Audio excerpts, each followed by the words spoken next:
Welcome to aathusamayal. Appam recipe இந்த வீடியோவில் பார்க்கலாம். லைக் பண்ணுங்கள், சப்ஸ்கிரைப் பண்ணுங்கள். இப்போ ஆப்பம் எப்படி பண்ணலாம் அப்படின்றத வீடியோவில் பார்க்கலாம். இப்போ 2 கப் நான் பச்சரிசி எடுத்திருக்கேன். 1 கப் இட்லி அரிசி எடுத்திருக்கேன். பச்சரிசி நிறைய கொஞ்சம் எடுத்திங்கன்னா ஆப்பம் ரொம்பவே நல்லாயிருக்கும். இப்போ அந்த 3 கப் அரிசிக்கு நான் 1/2 கப் தான் உளுந்து நான் எடுத்திருக்கேன். அப்புறம் ஒரு 1/2 டீஸ்பூன் வெந்தயம் சேர்த்துருக்கேன் நான். இதை கண்டிப்பாக ஒரு 3 ஹவர்ஸ் தான் நீங்கள் ஊற போடணும். 3 ஹவர்ஸ் நல்லா ஊற வச்சு இப்போ நான் மிக்சியில் தான் நான் அரைக்க போகிறேன். மிக்சியில் அரைக்கும்போது நீங்கள் ஒரு கைப்பிடி நீங்கள் மதியம் நீங்கள் செஞ்சுருப்பீங்க இல்லையா சாதம், அதை போட்டு நீங்கள் மிக்சியில் நீங்கள் அரைச்சி எடுக்கலாம். அப்படி இல்லைன்னா அவல் இருக்குது இல்லையா, ஸோ அவலை நீங்கள் ஒரு 10 நிமிஷத்துக்கு முன்னாடி அரைக்கிறதுக்கு 10 நிமிஷத்துக்கு முன்னாடி நீங்கள் ஊற போட்டு அதையும் நீங்கள் எடுத்து போட்டு நீங்கள் அரைச்சி எடுத்தீங்கன்னா உங்களுக்கு ஆப்பம் வரும். ஆனால் 8 ஹவர் நீங்கள் கண்டிப்பாக நீங்கள் புளிக்க வைக்கணும்.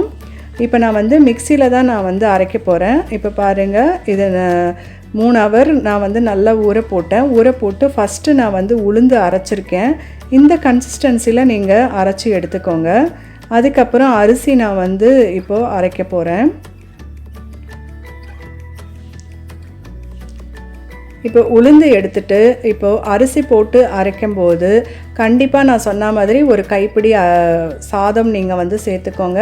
அது புழுங்கலரிசியாக இருக்கலாம், இல்லை பச்சரிசியாக இருக்கலாம். எந்த சாதம் நீங்கள் எந்த அரிசி சாதமாக சமைக்கிறீங்களோ அதை நீங்கள் ஒரு கைப்பிடி எடுத்திங்கன்னா போதும்.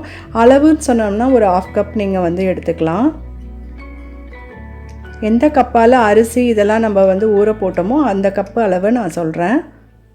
இப்போ அரிசி இது எல்லாமே அரைச்சி எடுத்தாத்து ரெண்டுத்தையும் நல்லா மிக்ஸ் பண்ணி உப்பு போட்டு நல்லா கலக்கி வச்சுருங்க. கண்டிப்பாக 8 ஹவர்ஸ் இது புளிக்க வைக்கிறதுக்கு நம்ம வெயிட் பண்ணணும்.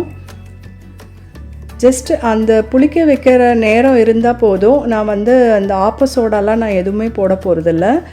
போடாமையே இப்போ நான் உங்களுக்கு பண்ணி காமிக்க போகிறேன். இப்போ 8 ஹவர்ஸ் முடிஞ்சிருது. இப்போ பாருங்கள், நல்லா பொங்கி வந்திருந்தது மாவு. நான் நல்லா கலக்கி விட்டுக்கிட்டேன்.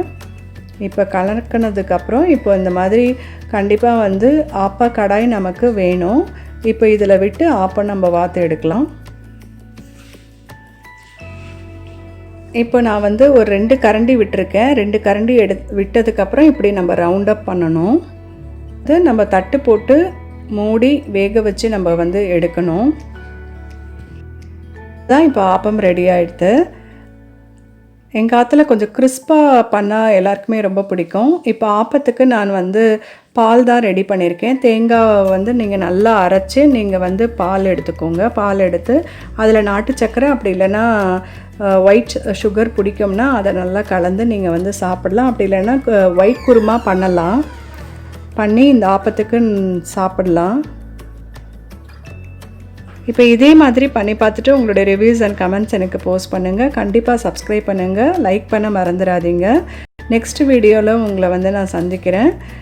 கண்டிப்பாக கமெண்ட் பண்ணுங்கள், லைக் பண்ணுங்கள். Thank you very much.